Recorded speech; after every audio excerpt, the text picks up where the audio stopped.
안녕하십니까. 고난자 팩토리의 김영석 대표입니다. 다시 한번 인사드리겠습니다. 오늘 주제가 금융권에 대한 사기 방지에 대한 주제인데요. 갑자기 뜬금없이 왜 가상자산이 나오냐에 대한 부분 의아하실 수도 있는데 한번 들어보시고 이 영역도 가상자산에 대한 부분이 결국엔 금융권까지 함께 넘어올 수 있는 중요한 이슈가 될 수 있겠다라는 것들을 좀 보여드리고요.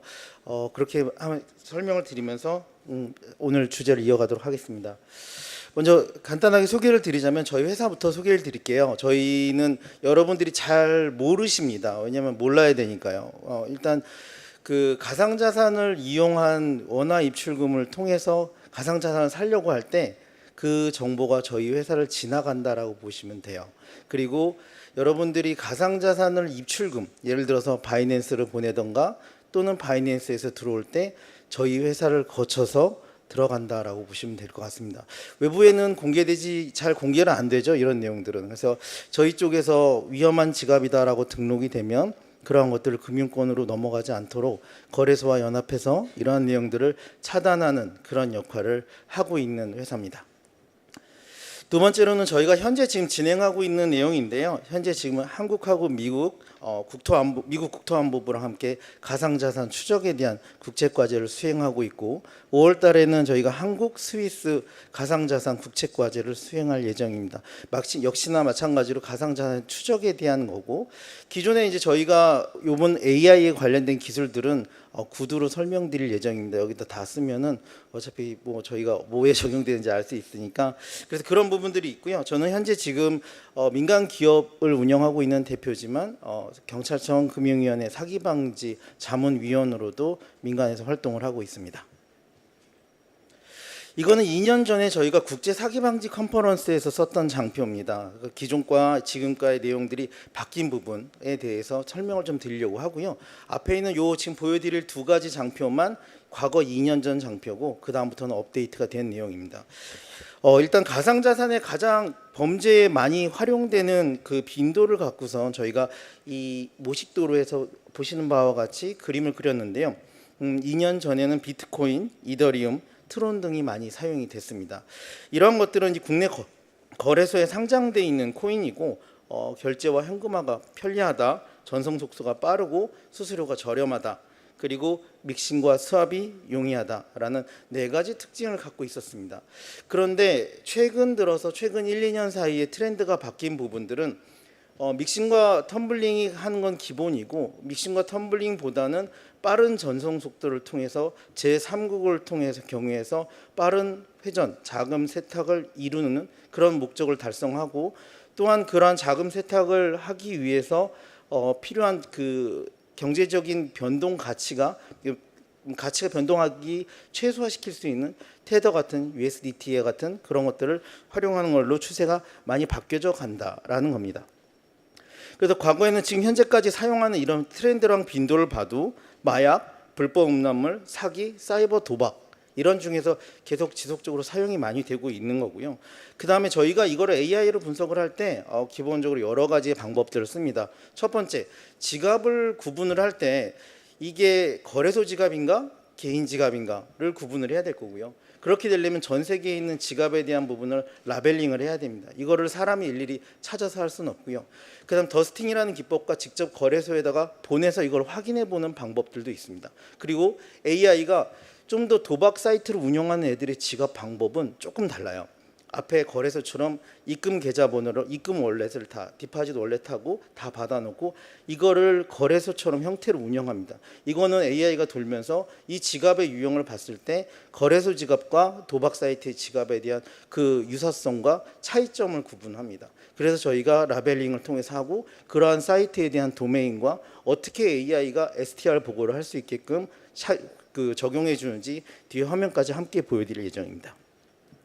그리고 지금 최근에 문제들어는 이거에 대한 것 때문에 범죄가 계속 사라지지 않는다고 보여지는데요. 가운데 있는 세팅 브로커라고 표현을 했습니다. 이게 뭐냐면 결국에는 IT 기술인데 이게 그런 거죠. 보통 칼을 샀을 때 사람을 찌르면 이게 굉장히 위험한 흉기지만 의사가 사용하게 되면 이건 하나의 의술을 위한 도구가 되는 거죠. 마찬가지로 그 가운데에 있는 이 세팅 브로커가 만들어주는 IT 기술을 가지고 도박 사이트 NFT라고 하는 옛날 다단계, 요즘은 좀 많이 줄어들었지만 NFT라는 걸 NFT 플랫폼이라고 해놓고 여러 군데에서 자금을 받아서 먹튀하는 그런 사태들도 있었고, 레퍼럴 플랫폼이라고 해서 추천인 제도처럼 다단계 형태로 운영하는 이런 세팅 브로커들이 있습니다.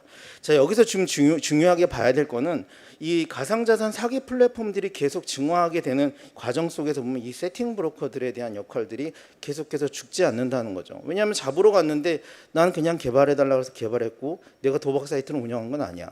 내가 무슨 죄가 짓지? 이제 이런 거에 대한 모호성이 있습니다. 그러니까 앞단에서의 디자인 리뉴얼을 새로 해서 새로운 사이트를 만들어내면 기존에 있던 그 메커니즘 자체는 바꿔낼 수 있기 때문에 이런 것들이 지속적인 문제가 되고 있다라는 겁니다. 그래서 지금 최근 트렌드를 비교해 보면 과거에는 없던 새로운 가상자산을 활용한 범죄 트렌드가 많이 늘고 있고, 그중에서 우측에 보시면 파란색으로 표시되어 있는 부분, 특히 선물 거래라고 하는 건데요. 이게 지금 선물 거래가 레버리지를 100배까지 준다라고 해서 그 많은 사람들이, 특히 이 도박에 열광돼 있는 사람들이 여기에 빠져들고 있습니다. 실제로 우리가 바이낸스나 이런 그 해외에 있는 거래소들을 봤을 때, 물론 FIU에서 이런 것들을 발표해서 미신고 거래소들에 대한 28개 거래소를 앱도 차단을 하고 많은 노력을 하고 있습니다만, 이렇게 열광을 하는 이유가 그 해당 해외에 있는 사이트의 30-40%에 대한 해당하는 사람들이 이용하는 사람이 한국인이라는 사실입니다. 이러한 것들이 엄청난 도박 사이트인 거고, 기초 자산이 1%만 움직여도 100%의 손실이 있기 때문에 사실상 1%는 가만히 있어도 위아래로 1% 움직이잖아요. 그럼 결국에는 어떤 포지션이 된다 하더라도 청산당할 위험이 있다라고 할 수 있습니다. 이거에 대한 사례는 제가 뒤에 또다시 설명을 드리도록 하겠습니다. 그래서 아울러서 이것과 더불어 최근에 작년도까지 해서 그 전라남도 지역부터 포함해 갖고 이 다단계 폰지 사기들이 굉장히 많이 유행을 했습니다.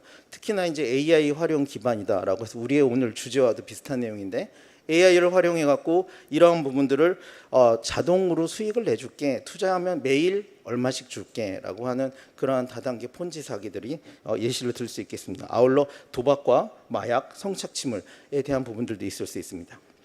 이게 이제 앞서서 말씀드렸던 그 선물 거래 사이트인데요. 보면은 지금 보면 우리나라에서도 그 신고 수리 제도를 운영하고 있습니다. 가상자산 사업자, 특히 해외에 있는 그 사업자들은 국내에서 영업을 하기 위해서는 국내 FIU의 가상자산 사업자에 대한 신고 수리를 받고 영업을 할 것을 권고하고 있습니다. 근데 이러한 부분들에서 사람들이 조금 더 악용을 한다라고 봐야 되죠.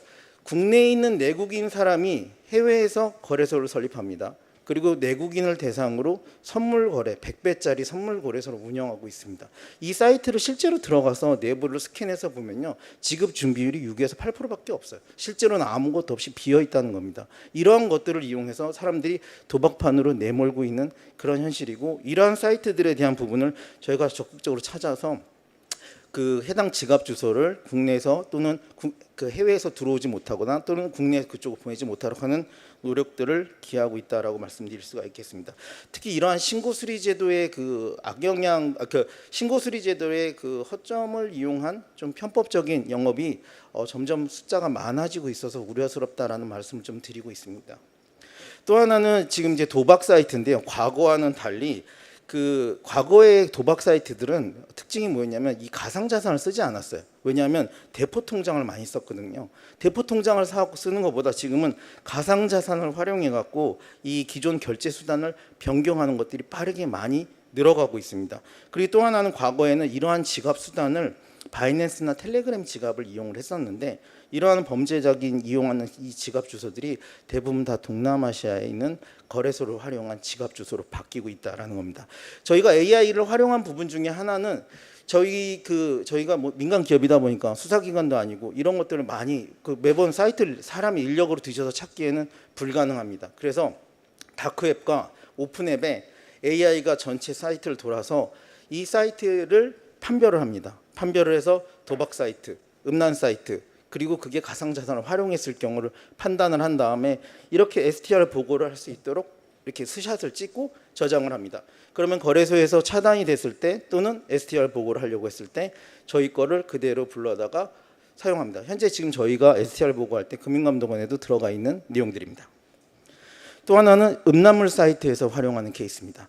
마찬가지로 앞서서 음란물 사이트에서도 이렇게 그 관련된 지갑 주소와 해당 사이트에 대한 링크, 그다음에 이런 모자이크 처리. 왜냐하면 이게 또 촬영하는 그 저희가 스크린샷을 만들 때 아까 말씀드렸던 개인 정보에 대한 이슈도 발생할 수 있고요. 그다음에 또 등등의 여러 가지 문제가 있기 때문에 필요한 영역만 자동으로 캡처를 하고 STR 보고를 할 수 있도록 준비를 해주고 있습니다. 자, 그러면 이렇게 수집한 정보들을 사이트가 없어져도 저희는 계속 추적을 할 수 있습니다.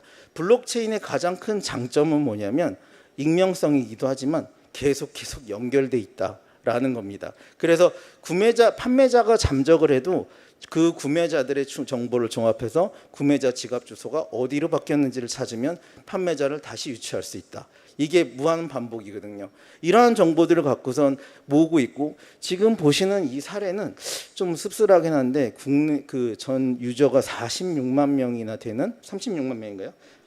43만 명이나 이용을 하고 있는 음란물 사이트라고 보시면 되겠습니다. 이런 것들에 대한 부분도 누군지는 찾지 못해도 끝까지 간다, 추적할 수 있고 그런 것들을 보내는 것을 차단할 수 있다라고 하는 것들.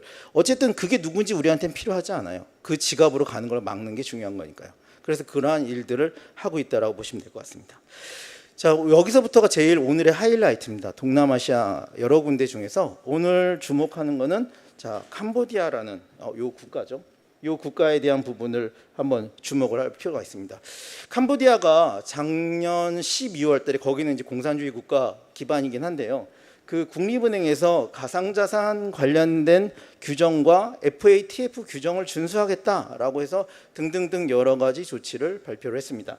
그래서 가상자산 사업자 라이센스 운영하고 AML 운영하고 위험평가 등등 무허가 해외 거래소 금지, 가상자산 이전 시 트래블러 준수 의무, 그 다음에 맨 마지막에 밑줄 그었는데 가상자산 P2P 거래를 불허한다. 여기까지입니다. 자, 그런데 실질적으로 왜 이걸 제가 말씀을 드리냐면 캄보디아 정부가 그 전체 요 지금 그 베트남, 캄보디아, 요 라오스 요 접경 지역에서의 벌어지는 범죄 활동들이 굉장히 많고 그 범죄 수익들에 대한 대부분들을 캄보디아의 거래소가 설립하면서 그 범죄 자금의 수입들을 끌어오고 있다는 겁니다. 그래서 왜 P2P 금지냐면 지금 저 3국에서는 바이낸스의 P2P가 시장 점유율 98%예요. 바이낸스가 다 독점하고 있는 저 시장에 있는 수익을 가져가야겠다는 배경도 있는 겁니다. 그래서 이러한 배경하에 캄보디아가 설립을 했더니 주변 국가에서 가상자산이 쫙 빨려오는 효과가 있다 보니까 인접 국가에 있는 라오스와 베트남도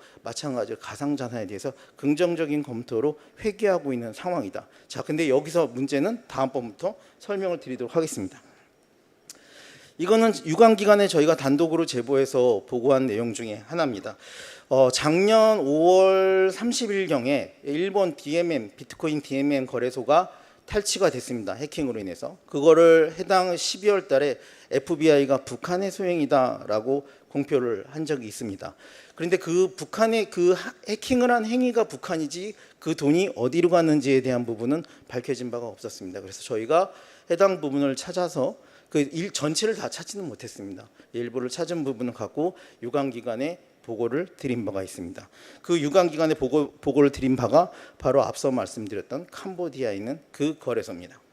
다음번에 좀 충격적일 수 있어요. 보시면 이제 대놓고 캄보디아에서 여기 보시면 캄보디아 최대 한국 자금 세탁 회사 본사 고가의 대량 매입하고 가상자산에 대한 부분을 이거를 그 자금 캄보디아에서 자금 세탁을 전문으로 하는 회사라고 심지어 버젓이 광고를 하고 있습니다. 자, 그래서 저희가 이거를 한번 확인을 해보고 싶어서 트랜잭션을 한번 체크를 해봤더니 앞서 있던 캄보디아에 있던 그 해당 거래소를 통해서 자금 세탁을 하고 있다라는 것을 확인할 수가 있습니다. 세 번째는 국내에서 다단계 폰지 사기를 했던 이 그 유명하죠. 지금 뭐 경기 남부를 그 전라남도 중심으로 해갖고 굉장히 폰지 사기가 있었다가 잠적한 걸로 알고 있는데 그 해당 그 폰지 사기를 벌였던 일당들도 결국에는 이 캄보디아에 있는 이 거래소 지갑으로 돈 세탁을 해서 결국엔 그 자금을 다 세탁을 했다라고 볼 수 있습니다. 그래서 이 자금들을 전부 다 그쪽으로 보내왔다라고 볼 수 있고요. 다시 앞서서 돌아가서 한 번만 더 보면, 자 여기서 이 캄보디아에서 자금이 세탁된 이 자금이 이게 왜 가능했냐를 한번 볼 필요가 있습니다. 여기는 규제는 무늬만 규제가 있고요. 실질적으로 트래블을 적용 안 합니다. 아무것도 안 합니다. 그냥 FATF상에 가입될 때 나와 있었던 그 규정만 가지고선 우리가 가입했어요. 규정 있어요. 실질적인 실체는 없어요. 이런 건데 실질적인 실체가 없다라고 하는 거는 보내보고 이용해보면 누구든지 확인할 수 있습니다. 그러다 보니까 범죄자들, 국내에 있는 범죄자들이 머리를 엄청나게 써서 엄청나게 쓸 것도 아니죠.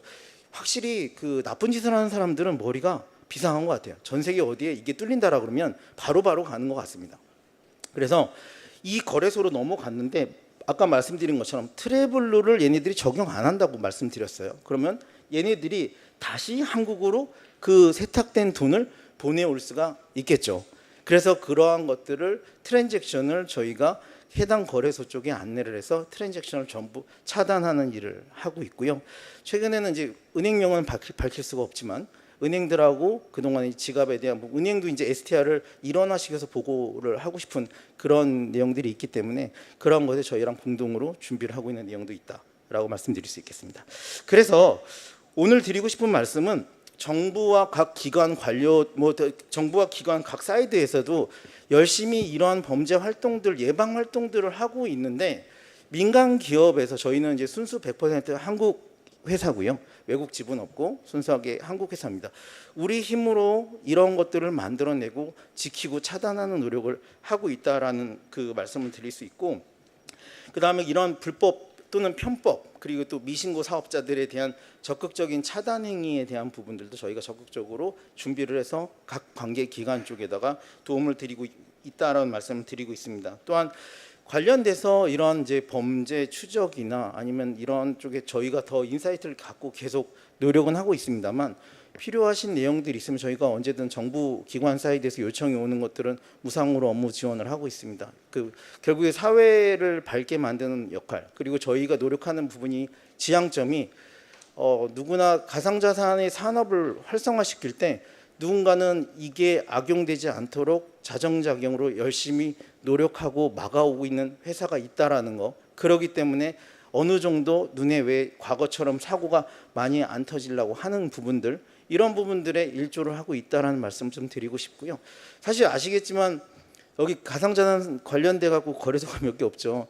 이거 갖고 세일즈 한다는 얘기는 말이 안 되는 것 같고, 저희는 이제 한국에서의 이 우리 아시아의 특성들, 특히 이제 미국산 솔루션이나 영국산 솔루션 같은 경우에는 로컬라이즈 돼 있는 이런 것들을 커버할 수가 없습니다. 근데 국내 같은 경우에는 국내에서 국내 대상으로 벌어지는 범죄에 대한 DB, 그다음에 사기, 그다음에 다단계 이런 것들에 대한 그 추적을 통해서 저희가 DB화 시키고 이러한 것들을 계속 추적하면서 관련 기관에 보고를 해서 점진적으로 수가 줄어들 수 있도록 노력하고 있는 그런 일을 한다고 보면 좋을 것 같습니다. 그래서 오늘 주제가 가상자산을 활용한 아까 금융권의 이상거래 탐지인데, 결국에는 이 가상자산이 뚫리게 되면 그러면 현금화는 무조건 금융회사를 통한 은행을 통해서 현금화가 이루어질 거고요.